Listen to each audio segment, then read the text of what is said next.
Hello friends, मेरा नाम doctor दीपक धनखड़ है और आप सभी का मेरी एक और इन्फॉर्मेटिव वीडियो में स्वागत है। आज की वीडियो में हम डिस्कस करेंगे कि डायलिसिस पेशेंट की हम डायलिसिस कैसे बंद कराते हैं।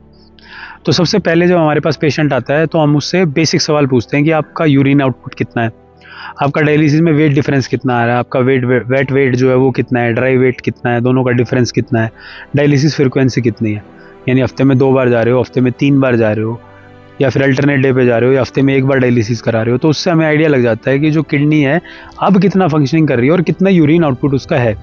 उसके बेसिस पर हम असेस करते हैं कि इस पेशेंट की डायलिसिस बंद हो सकती है या नहीं। सभी की डायलिसिस कभी बंद नहीं हो सकती, तो जिन पेशेंट्स की बंद नहीं हो सकती उनको रिफ्यूज़ कर देते हैं हम ट्रीटमेंट से कि भाई हम आपका ट्रीटमेंट नहीं कर पाएंगे, आपकी डायलिसिस हम बंद नहीं करा पाएंगे, तो आप कहीं और कंसल्ट कर लीजिए। हमारे यानी कैपेसिटी जो है वो नहीं है, हम अननेसेसरी किसी पेशेंट को मेडिसिन प्रोवाइड नहीं करते। जिसका ट्रीटमेंट हमारे पास पॉसिबल होता है उसी को हम बोलते हैं कि आप हमारे यहाँ से ट्रीटमेंट लो।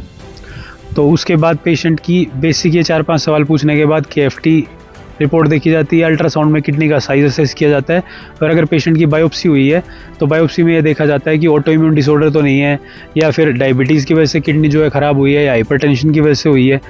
फिर उसके बाद पेशेंट को गाइड कर दिया जाता है कि क्या क्या गलतियाँ उसको नहीं करनी है, मेडिसिन प्रिस्क्राइब कर दी जाती हैं और एक कस्टम डाइट चार्ट प्रोवाइड कर दिया जाता है। फिर पेशेंट 4 वीक्स तक जो है सारे इस रिजीम को फॉलो करता है जो नया हमने उसका लाइफस्टाइल उसको सजेस्ट किया है, और साथ में एलोपैथिक मेडिसिन भी लेता है और पहले मंथ डायलिसिस भी कराता है। उसके बाद 4 वीक्स के बाद जब पेशेंट हमारे पास आता है तो जितने रिकवरी उसकी हुई है उसके बेसिस पर हम उसको नया लाइफस्टाइल, नई डायलिसिस फ्रीक्वेंसी सजेस्ट कर देते हैं। जैसे फॉर एग्जांपल पहले पेशेंट अगर हफ्ते में 2 बार जा रहा था और हमें लगा अब उसका वेट वेट और ड्राई वेट का डिफरेंस कम हो गया, बॉडी में कम पानी भर रहा है, क्रिएटिनिन कम होना शुरू हो गया है, तो हम उसको बोलते हैं कि जी आप हफ्ते में 1 बार जाओ या 10 दिन में 1 बार डायलिसिस कराने जाओ, और अगले मंथ की मेडिसिन और जो डाइटरी चेंजेस उसको करने हैं वो बता के और अच्छे से गाइड करके मेडिसिन देके घर भेज देते हैं। फिर पेशेंट 4 वीक्स के बाद फिर हमारे पास आता है, फिर हम असेस करते हैं, जितनी इंप्रूवमेंट होती है उस बेसिस पर फिर डायलिसिस में और फर्दर गैप करते हैं। ऐसे करते करते over the course of time जितना मैक्सिमम गैप पॉसिबल है उतना कर देते हैं। फॉर एग्जांपल कुछ पेशेंट्स में अभी भी है मेरे पास, हम इतना ही गैप कर पाए हैं कि हम 10 दिन तक डायलिसिस को डिले कर पाते हैं। 10 दिन के बाद बॉडी में पानी इतना ओल्ड हो जाता है कि डायलिसिस करानी पड़ती है। कुछ पेशेंट्स में 15 दिन का करा पाते हैं, कुछ पेशेंट्स में कंप्लीट भी बंद करा पाते हैं।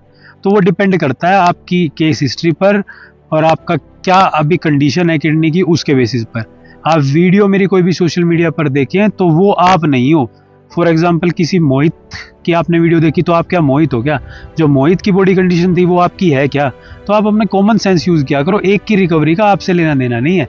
आपका पूरा केस असेस होने के बाद ही आपको गाइड किया जा सकता है कि आपके केस में रिकवरी कितनी पॉसिबल है, और वो जो गाइडेंस है वो ना व्हाट्सएप पर पॉसिबल है ना कॉल पर पॉसिबल है। आपको मेरे से मिलना ही पड़ेगा क्लिनिक पर आकर, या ऑनलाइन कंसल्टेशन ही लेनी पड़ेगी। अगर व्हाट्सएप पर ही डायलिसिस बंद होने लगे तो अब तक तो सभी की बंद हो जाएगी। आपने डायलिसिस क्यों नहीं व्हाट्सएप पर ही करा लिया? डायलिसिस के लिए भी तो आप जा रहे हो डायलिसिस यूनिट पे।